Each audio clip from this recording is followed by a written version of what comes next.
Jackie, you on video? Can you see me? I can. I can't see you. Oh, that's unfortunate. Oh, okay. You're ringing from Sydney, though, because you are talking about outrage, because we've been talking about outrage. Of course you are. We're talking about people being outraged in this country over the last couple of hours. There's outrage in Sydney, isn't there, that you're going to have an AFL final in which you are competing. Is it the Sydney Swans? Yes, playing another team, and you've got to go and play it in Melbourne, and neither of you come from there. Is that right? Well, we're not. I don't think we're so much outraged as, and I think the Melburnians and the Victorians are outraged that, they're the home of AFL, and you've got two non-Victorian teams playing. Is that the first time that's happened? I think it might be. I'm not too sure, but typically there's, the Victorian AFL teams have always ended up in the finals, or at least one of them, and this year there's no Victorian team in the final. So there's the Sydney Swans, and who's the other team? The Brisbane Lions. Oh, okay. All right. So, okay. Yes, that is a long way for somebody to go from Queensland to go and support their team if they've got to go to Melbourne to do that, isn't it? It's a bit very expensive. It is, but the stadium's sold out, and, Of course it has. There are fanatical supporters from both teams flying in there, so, great money earner for Victoria, which is in so much debt that it's, ridiculous, so it's going to earn them a bit of money, I guess. Okay, yes, I suppose, and also buttress their retail area and their restaurants, etc. as well. Yeah. Listen, it's interesting you should say that, because we often don't properly appreciate the enormous, as you say, fanatical hold that AFL has upon, well, particularly the east coast of Australia, but Adelaide as well. Try and explain it to us. It's a bit tough. So AFL's, particularly I think in New South Wales and Brisbane or Queensland, hasn't really, been the main code. Typically, previously it was in league and union, and union always used to be the private schools, and league was the kind of working class, and that's kind of become a bit of a mash-up these days. AFL was always seen as this kind of, in the the northern states, this kind of weird sport that came out of Victoria. And over 30 years, they've worked really hard to professionalise the game, create some more clubs. There's now one in Perth. They're about to start one in Tasmania. After decades, I think now talking about maybe getting one up in the Northern Territory. So I think, as we've talked about before, AFL's done a really great job at professionalising and running a really good competition.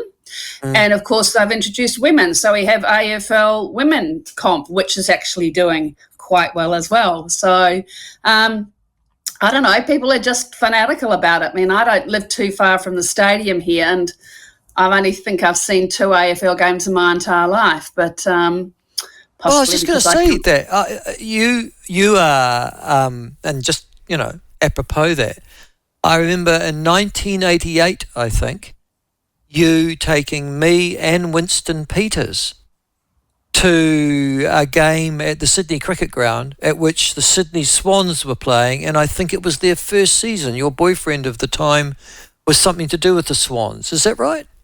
Do you remember that? Gosh, you've got a good memory. So yeah, look, I don't even know what season it was, but it was pretty early on, and so that was so I lie. I've watched 3 games of AFL in my life. You remember that one now? If you try to block that weekend out of your memory. Probably the first. I think. Remember, we went up to the Hunter Valley too, Michael. Yes, we did. We took Winston with us as well. That's right. Did a bit of wine tasting up there. Yeah, no, I remember. And we drove back. The good old days. Listen, on that, and God, there you are. You know the irony of that. Here we are talking about, there we were as young people hosting Winston Peters, who was a mover and thruster in politics then. Still there he is, the United Nations. As I talk to you now, delivering New Zealand's view on the fact that the Security Council shouldn't have a veto power, or that the 5 countries that make up the permanent members shouldn't have a veto power.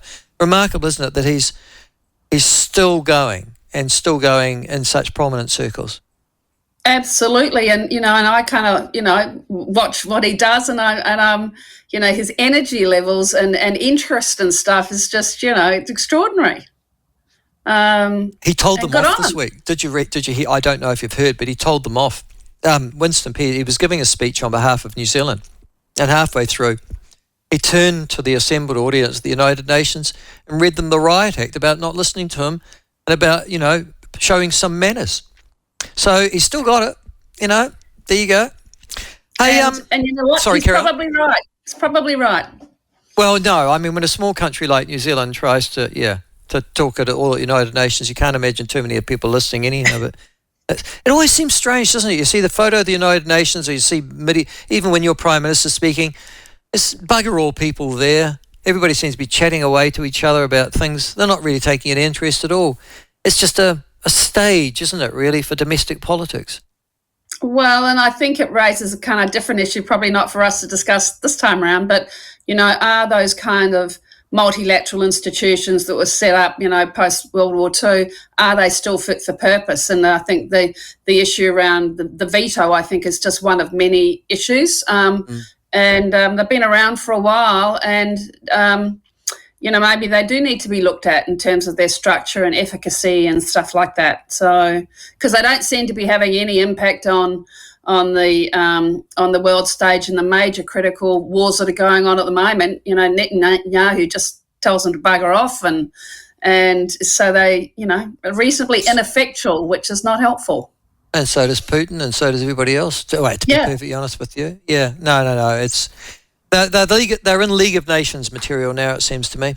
Hey, now going on though, I did want to talk to you about something that's relevant on both sides of the Tasman, and your lot's got much more about it, and that is that there has been and I don't know who's done it. I've read about it in the last 24, 48 hours. And it's something that will resonate with every listener to the platform now.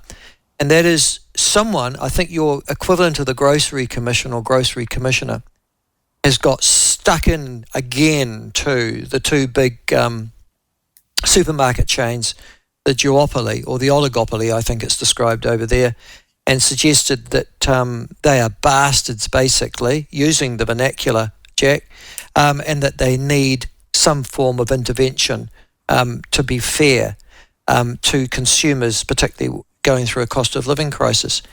This is the second time they've done that, with much stronger language to be used on this side of the Tasman. Where to from here?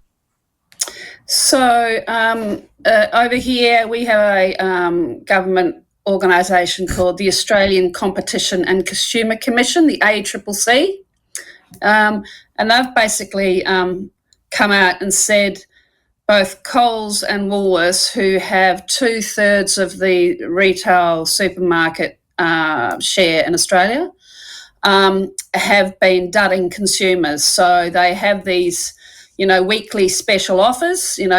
Coles has their down campaign, and they've done some research to show that what in fact they have been doing, or they're accusing both of them of doing, is increasing the price of a particular item in the month before a special campaign, so that they can then run a "we're reducing the price" campaign, but in fact they don't reduce the price to below what it originally was before they increased it.